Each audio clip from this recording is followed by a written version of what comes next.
Hey, it's the Range Ronin, inviting you to watch yet another firearm review chapter in the Range Ronin Chronicles. I hope that you enjoyed today's presentation, and will return for more video reviews. So, let's get started. It's the Range Ronin, knocking on your door once again with yet another firearm review that appeals to the survivalist in me. Stay with me, and I will tell you all about it.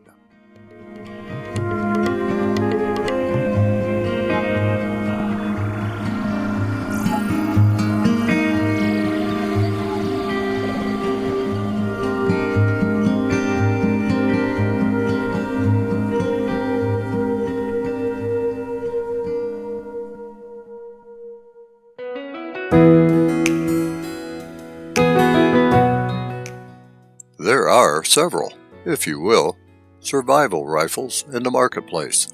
The Ruger 1022 Takedown comes to mind, as do other takedown and folding rifles in varying calibers. The Armalite AR-7 survival rifle, manufactured from 1959 to the present, posed, according to some, quality problems after Armalite sold the design to Charter Arms in 1973. In 1980, the design and production rights passed on to Henry Repeating Arms, and the compact rifle was slightly revised, resulting in improved reliability and durability.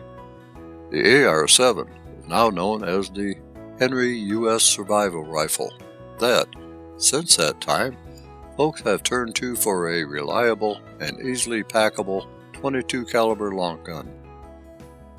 This version of the Henry U.S. survival rifle is the second of two owned. The first, in the usual black stock, is now sporting a stainless steel bull barrel and low power scope, and is kept in its fully assembled state.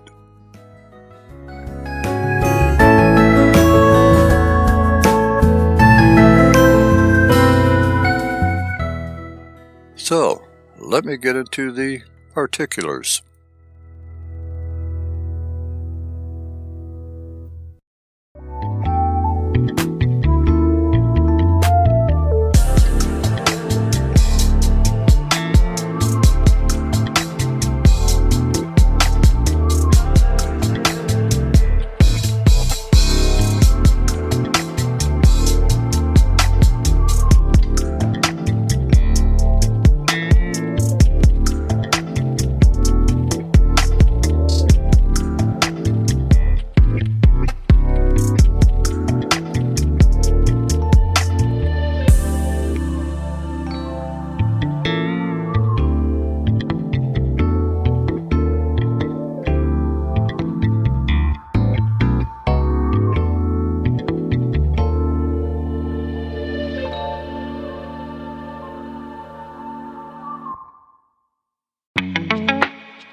The Henry U.S. survival rifle is shipped in two containers, one being the shipping box that contains all the pertinent paperwork, and the other being the stock, in which all the goodies like receiver, barrel, and spare magazines are housed.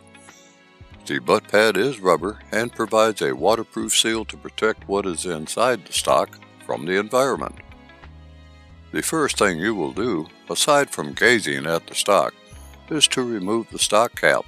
By holding the stock between your arm and chest, and with both hands, use pressure with your thumb to pry off the cap. Remove the barrel, action, and one or both magazines from the stock. Place the stock cap back onto the stock. Connect the action to the stock by inserting the rear portion of the action onto the forward slot on the stock.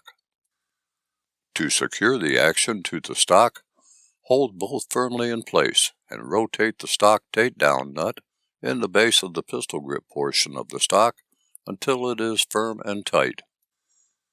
Attach the barrel to the action by lining up the barrel lug guide on the rear portion of the barrel with the slot in the upper forward part of the action.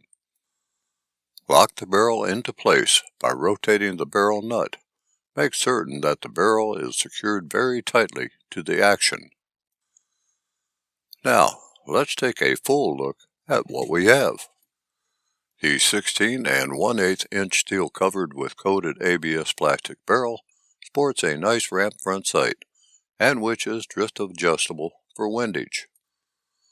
While the barrel does connect to the receiver by way of tightening the stock takedown nut, which is nicely serrated, be sure to check to ensure that the takedown nut is tight every now and then during live fire, as it does have a habit of coming loose at times.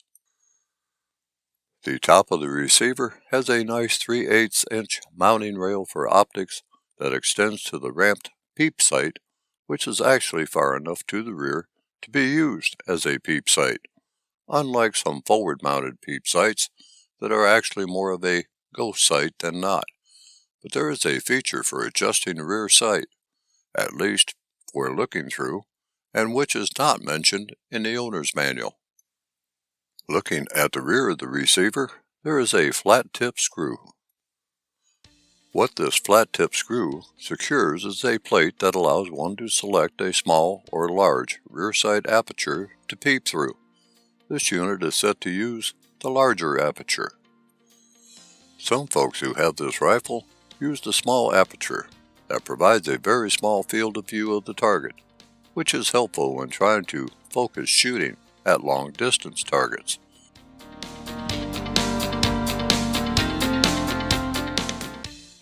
For targets within, say, 50 yards, a wider field of view may be desired. In that case, simply remove the screw enough to rotate the plate from the smaller hole to the larger hole. Secure the screw, and you are back in business.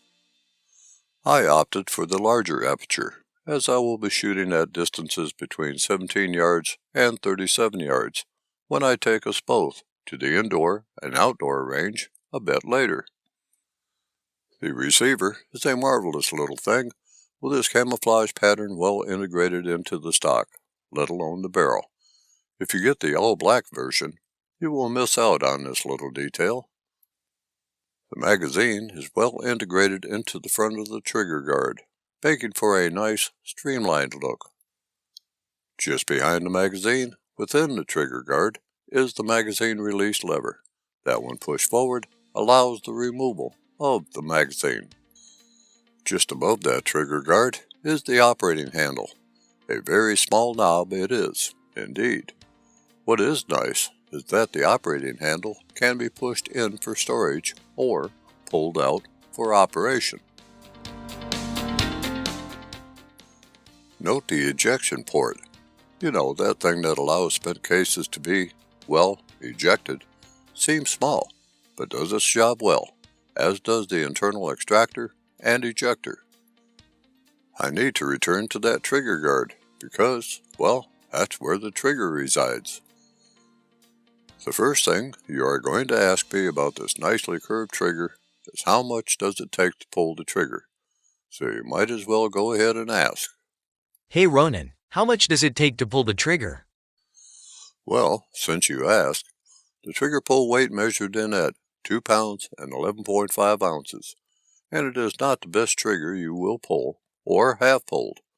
If you are used to a Glock trigger pull, don't expect that. This puppy is entirely different. It is better. The safety is a right side mounted safety lever. Pull to the rear to safe the firearm and push forward to place the firearm in a ready condition. Note that the safety can only be pushed to the rear safe position when the unit is in a cocked condition. Now, about the stock. The stock, as noted in the specification, is ABS plastic, but it is well-formed ABS plastic. The U.S. Survival Rifle is available in black, True Timber Kanati Camo, and True Timber Viper Western Camo. This version is the True Timber Kanati Camo, a darker pattern that I really like, and it would be more at home in the Georgia woods than the True Timber Viper Western Camo. The butt pad, as noted previously, is rubber and acts as a seal to ward off water moisture, and debris from entering the inside of the stock, and also makes the U.S. survival rifle floatable. One noticeable thing is that the stock is off-center to the receiver. Since the receiver and barrel are stored within the stock, there had to be a decision made. Make the stock equally as wide on both sides, or just make one side wider than the other, which is the case here. The stock is wide overall, and the inventor, Eugene Stoner, worked out that this offset stock was the best way to store what had to be stored, and yet be slim enough for storage in a flight bag, since the original intention of the AR-7 was to be as a pilot and aircrew survival weapon, yet be ergonomically sound to hold, at least for right-handed operators, which the majority of us are. The original design has been carried forward for as long as the rifle exists, because it works for its intended purpose, survival. If you are a lefty operator, stock is going to feel totally out of whack to you. If you are a righty operator, there should be no issue with the stock, as it feels like any normal stock should feel against the cheek. Okay, that completes the features. But before I can take you to the range, the rifle needs to be disassembled. So let me walk you through that process really quick. Make certain that the rifle is not loaded. Remove the magazine by pressing the magazine release, which can be found within the forward portion of the trigger guard. Disengage the barrel from the action by rotating the barrel nut counterclockwise until it is free of the threads, and remove the barrel. Hold the receiver right side up to prevent the loss of the charging handle. Disengage the action from the stock by rotating the stock takedown nut counterclockwise until it is loose and you can separate the action from the stock. Remove the stock cap and return the barrel, action, and magazines to the interior of the stock. Replace the stock cap onto the stock. Now you can transport your survival rifle any way that you want. For me, I'm simply going to stuff it into my range bag with all my other stuff. That includes cameras, ammunition, hearing protection, photography lighting system, a couple of energy drinks, and a couple of Jack Link's beef sticks. And speaking of transportation, let's get to the range. Taking a brand new firearm to a range for the first time is always a testy situation. You never know what results you will get. With that said, right after I purchased the Henry, off to the outdoor range we went. Let's see how that turned out.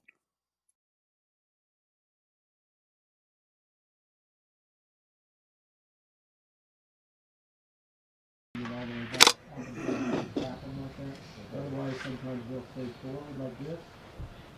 You want it to be all the way back. Sometimes new handguns are a little bit. Go ahead and put it in the middle. You've got one in there, so go ahead and just wrap it. Just wrap the one that's in there out of there. So just pull it back and let go of it. And ease it back. I'm talking about pull it back and let go. Pull it back and let go. There you go. Just like that. Now pull it back and let go again. Okay. Now pull it back and then ease it back with your hand.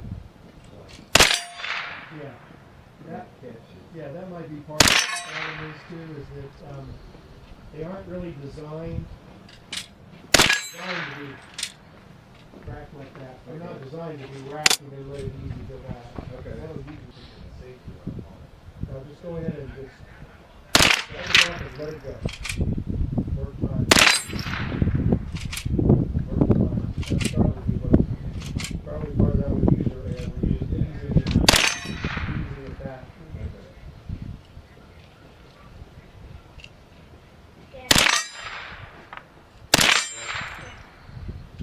Were you able to get underneath there? Oh no, I was just going to grab it. I was going to grab it with me. Instead of you guys going down the range with the line. Yeah. There you go.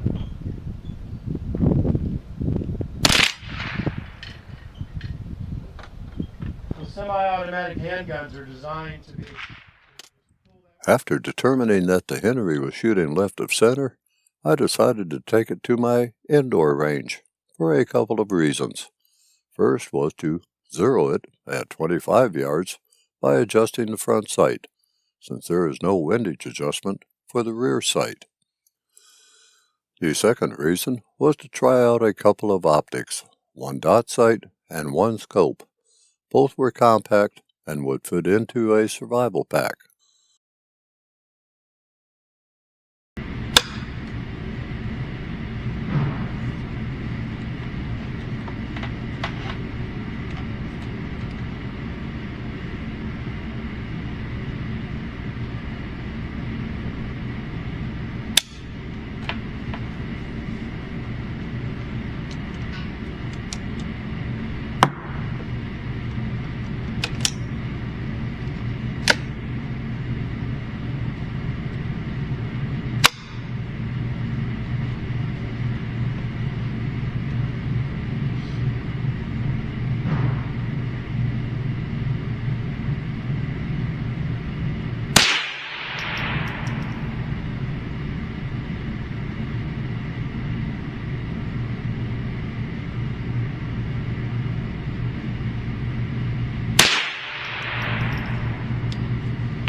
This is the Fiaki RDS-36 1x22mm 5 MOA red and green dot sight, red and green dot scope with 0.83 inch riser mount, absolute co-witness height.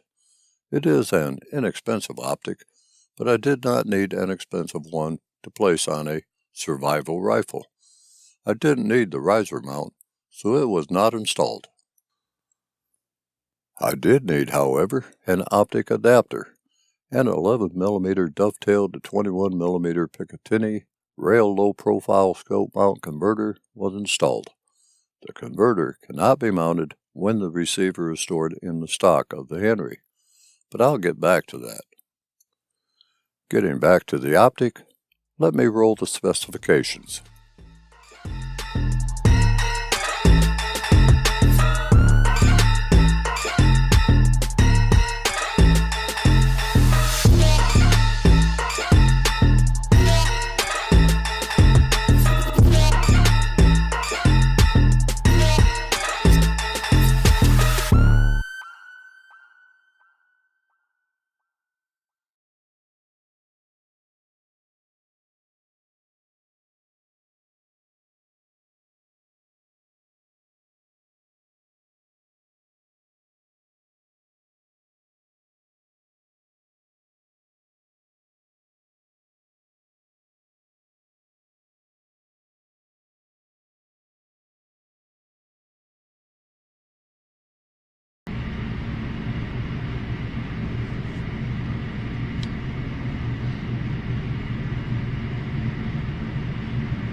Now, although I am not a big fan of dot sights, they do have their place.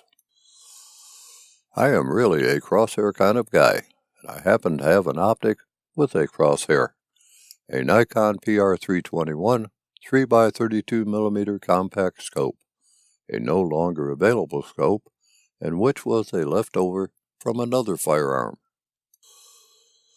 Let me roll the specifications for the PR321 really quick.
Now that everything is zeroed, it's time to return to the outdoor range and finalize everything.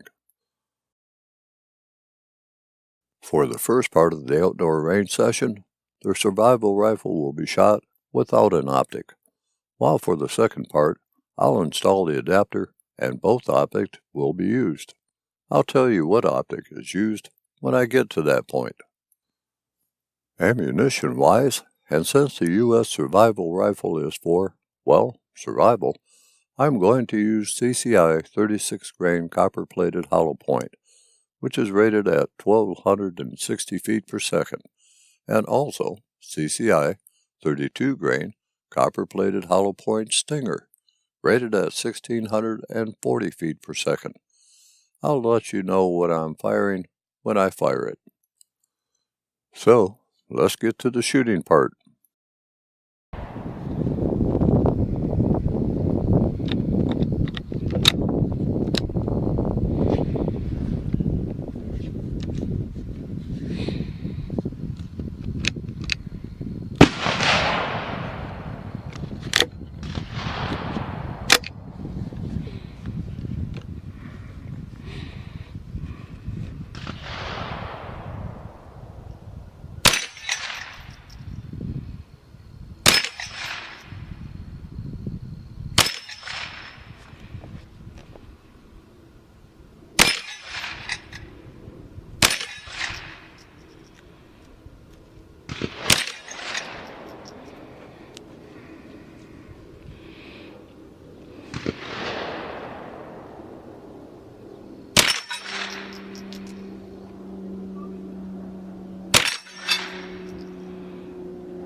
You might be noticing that a different magnified optic is being used for this range session.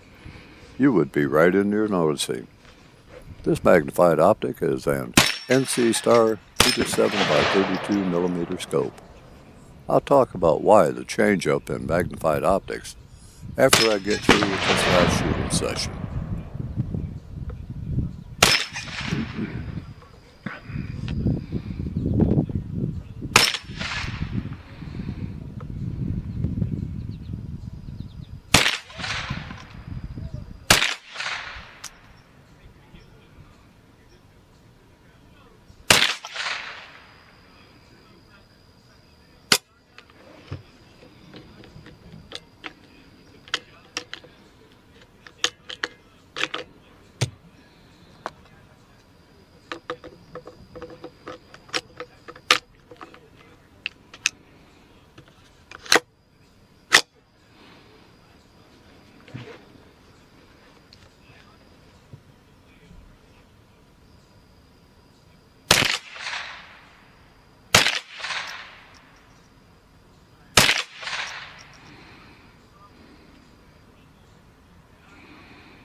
Shortcut. You know, one time when they did the model here, I was thinking they were actually going to run this all the way through.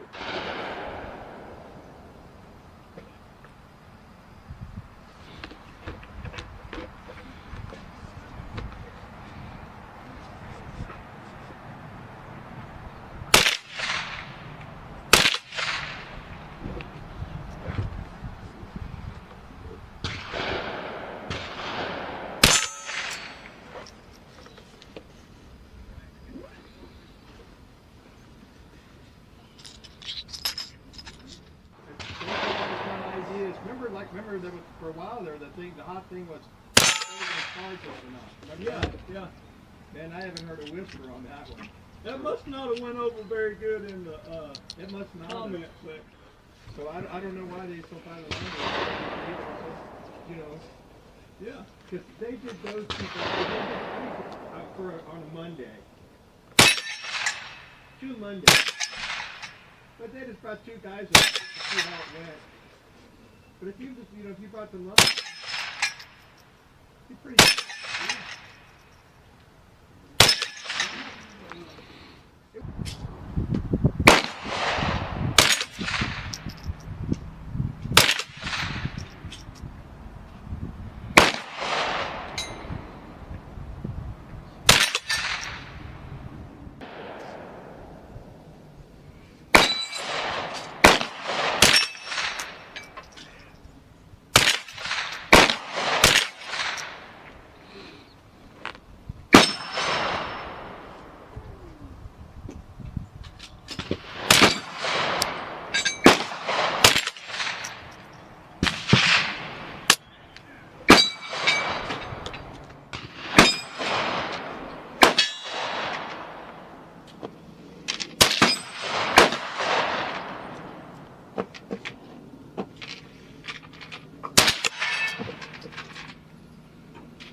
Fascinating word I use for the unexpected.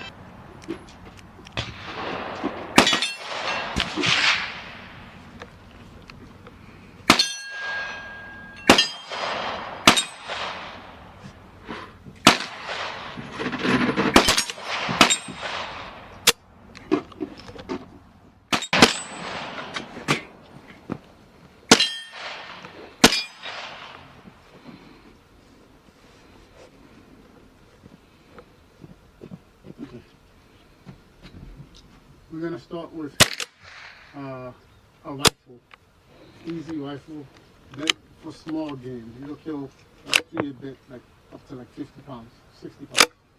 So,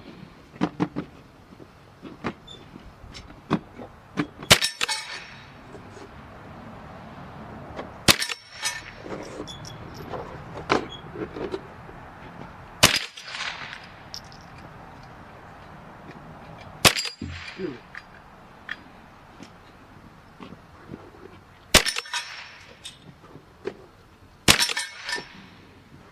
Take this off.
Oh, punya masalah. Bak.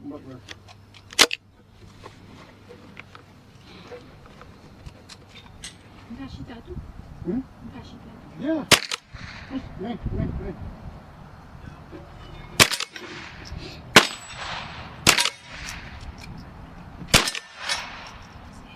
It's heavy.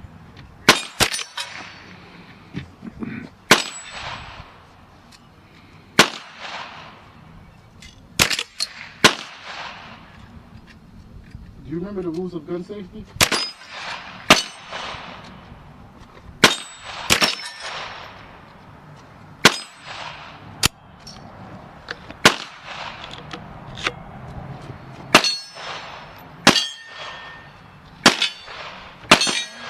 It's light. When you shoot it, it's not heavy. Huh? Which is best? Yeah. Very, very light.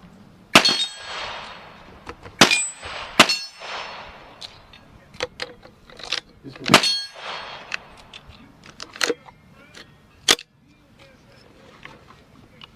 I think it holds 25 or 30.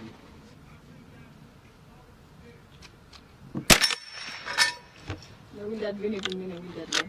Sure. Why not? But I'm not paying $15 a week. Well, the indoor range session proved a couple of things. The first is that with a magnified optic, accuracy improved over using the open sights and a dot sight. The second is that a magnified optic needs the correct eye relief to provide a good scope picture. No blurring on the sides, just a nice, clear outline. My first selection, the Nikon P321 3x32, did not have the eye relief that is needed. The P321 is intended for CQB, close quarter battle, and is better used on a long gun intended for that purpose. The survival rifle, not so much. A scope with a better eye relief was called for, even if it meant losing some portability. For this experiment, an NC Star 2-7 by 32mm scope was chosen, and I had used this scope on another project, removed it, and stored it, just waiting for another project to come along. I had mounted Warren QD quick disconnect scope rings on this NC Star, and they joined up perfectly with the needed adapter. With this scope, all I have to do is lay my head against the stock without moving it forward, and a perfect scope picture appears, a crisp ocular lens outline. With 2 to 7 times magnification, accurate shots even out to 50 yards are achievable. Let me roll the specifications for the NC Star scope really quick.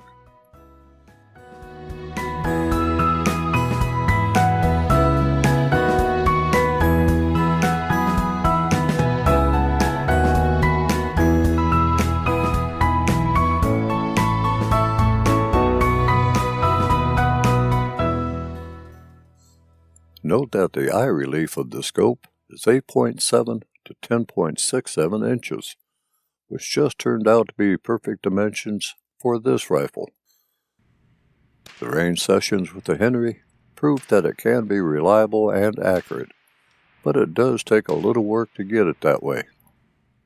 For my final workup, I will be foregoing the dot optic, but will be retaining the magnified optic and the rail adapter. Rail adapter, however, will be receiving some blue thread locker to help things stay mounted. Magnified optic is small enough in size to be easily transported with the U.S. survival rifle, with both housed in a suitable carrier. The scope will be permanently mounted to the rail adapter, and the rail adapter key taped to the inside of the butt cap to prevent loss. With field work out of the way, let me take you into the next phase, maintenance. Prior to and in between shooting sessions, the survival rifle was not touched. No field strip, clean, lubricate, assemble, and function check. In a survival situation, the luxury of doing that may not be possible. I wanted to see if the Henry U.S. survival rifle would operate properly when run dirty. It did, without fail. With that said, to ensure that the U.S. survival rifle is ready for survival, maintenance is a crucial factor. I have already covered disassembly and assembly, so there is no reason to repeat those here.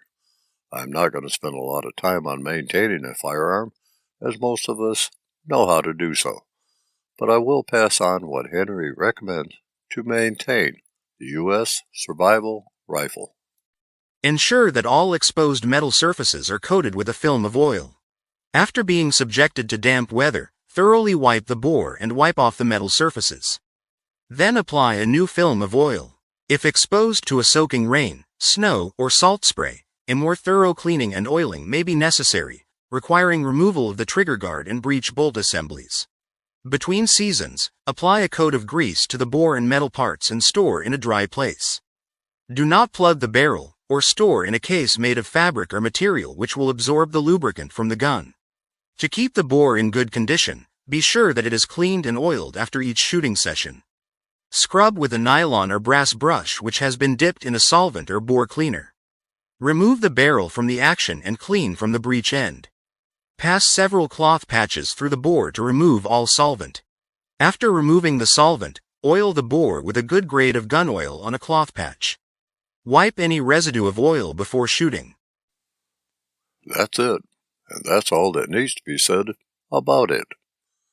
Let's say I'll move on to my final thoughts regarding the Henry U.S. survival rifle.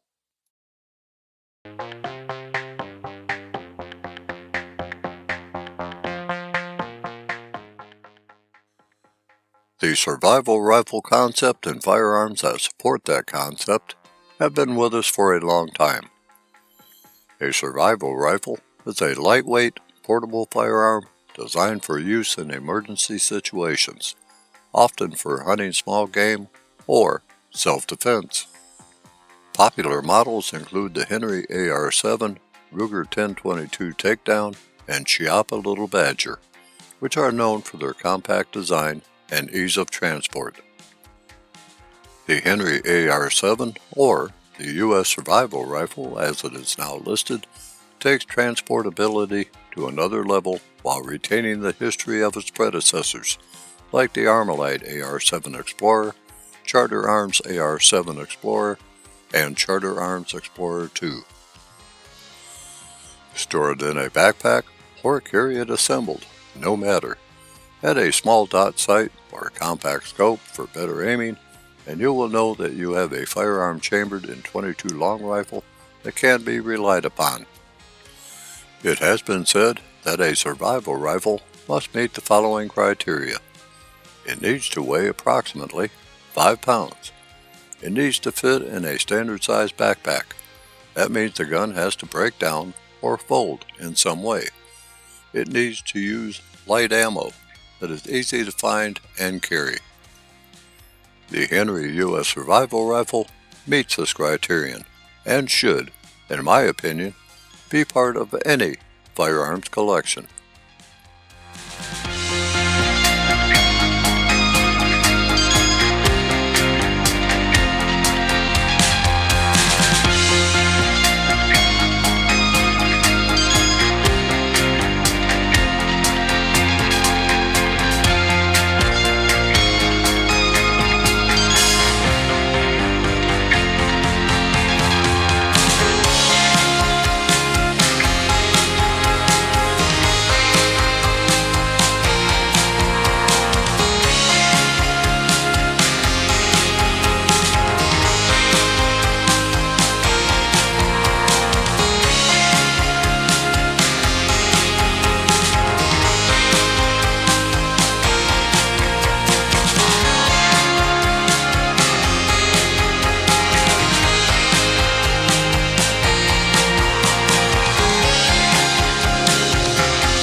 Well, that's a wrap on another chapter in the Range Ronin Chronicles. I hope that you enjoyed the presentation, and I hope to see you again for other chapters. Until we meet again, stay vigilant, stay armed, and stay safe, wherever your travels take you.